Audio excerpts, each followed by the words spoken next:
দেখা গেছে যে 60% ড্রাইভাররা হচ্ছে হর্ন দেওয়ার কারণে শুধু কানে কম শুনে।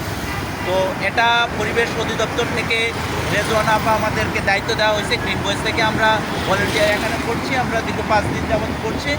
এখন এখান থেকে এটা হচ্ছে স্কলাস্টিকা থেকে ল্যামারিডিয়ান 3 কিলোমিটার আমরা এয়ারপোর্ট এরিয়াটা দেখছি যে এখানে নীরব এলাকা ঘোষণা করা হয়েছে।